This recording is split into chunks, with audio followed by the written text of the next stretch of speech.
Hello, I'm Dr. Lippy Roy, and welcome to my show, Health, Humor, and Harmony. Well, the Super Bowl is this Sunday, and my guest today will be pretty preoccupied by football's biggest event.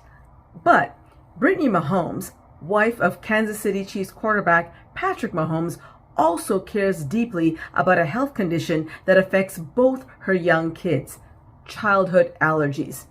And she's not alone.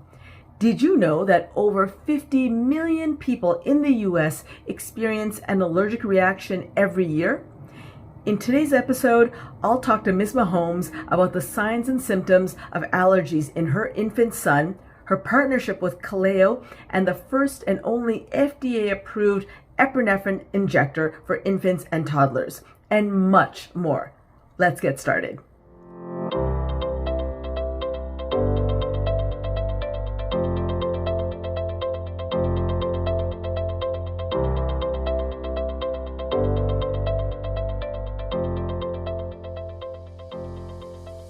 Hi everyone, I'm here with the amazing Brittany Mahomes, and I'm Dr. Lippy Roy. And Brittany, you're here today because you want to talk about a medication and specifically childhood food allergies. And you got into this field, this area, quite by accident. So I'd love to hear your journey, and thank you for sharing your story. Yeah, of course. So with our oldest daughter, she had a reaction to milk when she was about 10 months old.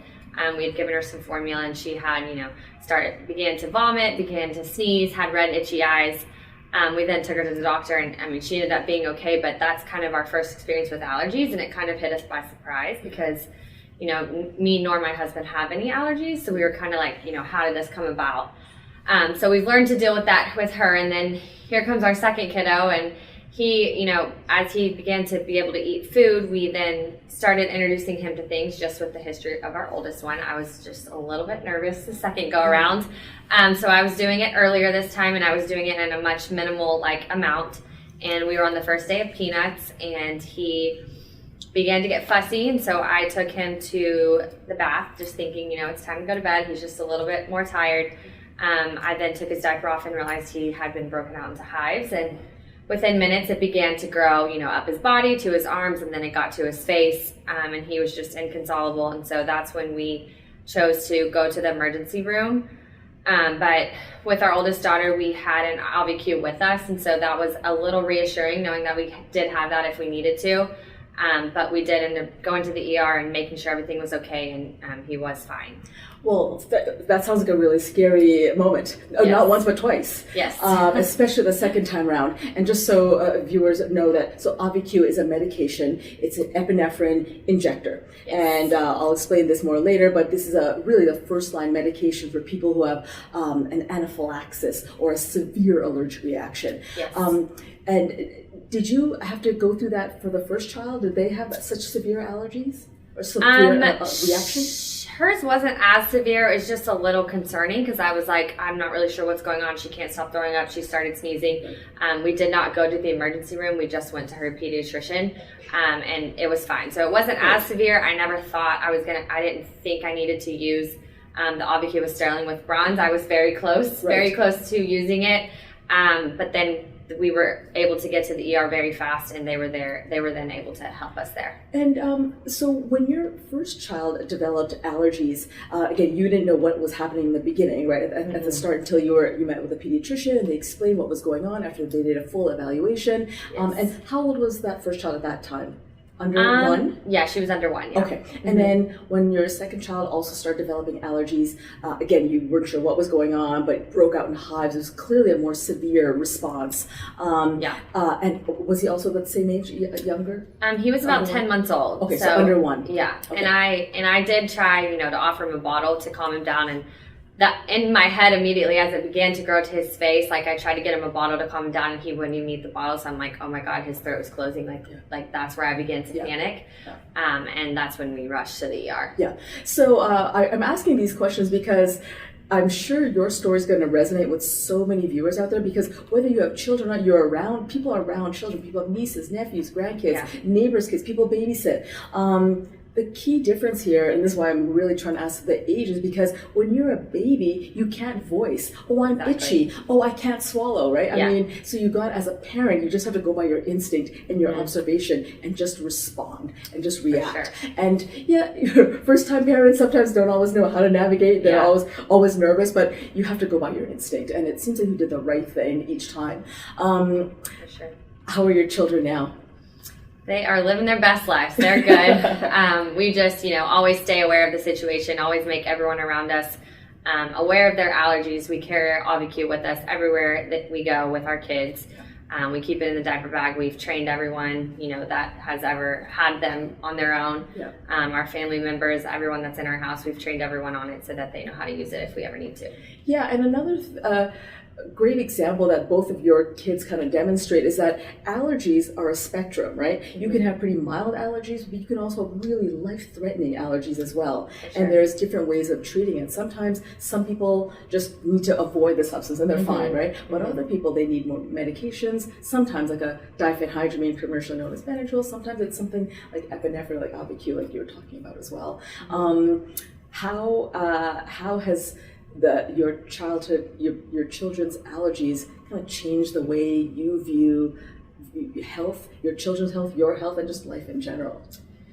Yeah, so we've had to make a lot of changes within our house. I obviously used to eat peanut butter toast every morning, and now I can't do that because then I cannot kiss my kids and can't, got to make sure everything's clean. So we've definitely taken a lot of things out of our house that could affect it. As far as my kid-wise, they have no idea because they really haven't experienced these things that they can't eat yet. So they're doing fine, but my daughter is, starting to realize like, oh, milk makes my stomach hurt. So she knows, certain things will give her a tummy ache, and she'll tell you like, I can't have that, it'll hurt my tummy. So it's nice to know that she's, catching on and going to be able to advocate for herself eventually. Yeah. Are they in school? I'm not sure what age they're at yet. They are not in school, no.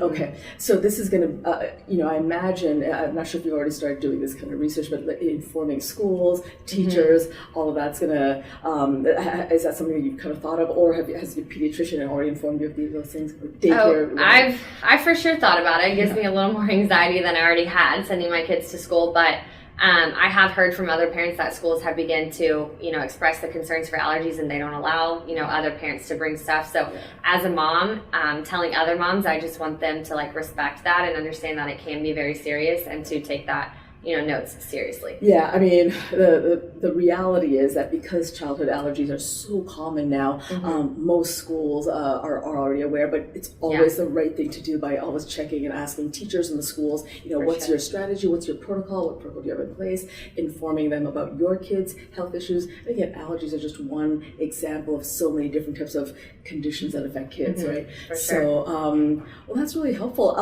What's one or two key messages that you want to get that out there to parents and just to people who are around kids, especially when it comes to allergies? Yeah, so I think a huge part of this partnership with AUVI-q was to, bring awareness to this situation and kind of, let everybody know that it is becoming more common and it's, it's growing out there. So having people like me to express, use our platform to get it out there that it's growing, and I just want moms out there to be confident when they have to speak up for their kids, and I want them to know that advocating for their kids' life is okay and to never feel guilty in any situation. And if you are even caring for kids that have food allergies, take it serious, make sure everyone around you knows how to work, in our sense, the AUVI-q, and is aware of the situation and their allergies. Yeah, that's a great message. Not only would I say it's a good thing to advocate, I think it's absolutely mandatory to advocate for the health and well-being of all of your loved ones. For sure. Children, parents, siblings, all of your loved ones. I think the COVID pandemic reminded us that without our health, we have nothing, right? Our physical, mental, spiritual, emotional health. That's fantastic. Any other messages? Any message that you want to send out to healthcare professionals, doctors like me? Yeah, AUVI-q is the best epinephrine autoinjector out there. We partner with them because we used it. We had it for Sterling, and it talks to you. So I think that was the most thing that drove me to AUVI-q from the beginning, is it talks to you in the moment, like having something in a calm voice that takes you step by step and then reminds you to call 911. I think is reassuring for any mom or any caregiver out there to have that with you in this situation. This is fantastic. I'm sorry that you had to go through these kind of nerve-wracking experiences, but For sure. you and your kids came out the other side, and now you're in a position where, I mean, thank you for advocating and for sharing your knowledge and experiences through storytelling and through science of medications. I mean, thank God for like modern medicine. You are now, honestly, through your information and stories, are now really saving lives. So I'm really grateful. Awesome. Me too. Thank you. Thank you. Thanks, folks. This is Brittany Mahomes. So grateful. Take care. See ya. Wow. I am so grateful to Brittany Mahomes for sharing her story. Her fear for her baby's health is a common experience shared by every parent. By sharing her journey, I know she is educating and empowering other moms and dads. As a physician, I've cared for many patients with allergies. Here are 3 facts about allergies you should know. Fact number 1. While most allergies are benign, some allergies can be life-threatening. Anaphylaxis is a severe allergic reaction that can occur shortly after exposure to the allergen, i.e. peanuts or a bee sting. An anaphylactic reaction can manifest as difficulty breathing, low blood pressure, vomiting, diarrhea, fainting, or death. Patients experiencing anaphylaxis need immediate medical attention.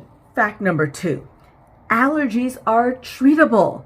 The most common method is prevention, i.e. avoiding the allergen altogether. Remember, the Mahomes cleared their house of all peanut products. After a detailed medical history, evaluation, and testing, your doctor will make treatment recommendations based on the type and severity of your allergies. Mild allergies can be managed with over-the-counter medications, such as loratadine or Claritin, cetirizine or Zyrtec, phenylephrine or Sudafed, or fluticasone or Flonase nasal spray. Moderate to severe allergies may require prescriptions for inhaled steroids or bronchodilators or immunotherapy to desensitize you to the allergens causing the symptoms. First-line treatment for anaphylaxis is epinephrine or adrenaline, available as an autoinjector, which Brittany Mahomes is promoting. Fact number 3, climate change is making allergies worse. Climate change is both a serious environmental health issue and a public health crisis. As temperatures rise due to global warming, allergy season, which occurs in the warmer months, is extended. Warmer temperatures cause the pollen season to be longer, increasing the presence of allergens in the air, causing people to suffer from more allergy symptoms. So what can you do to help? Get trained on how to use an emergency epinephrine injector.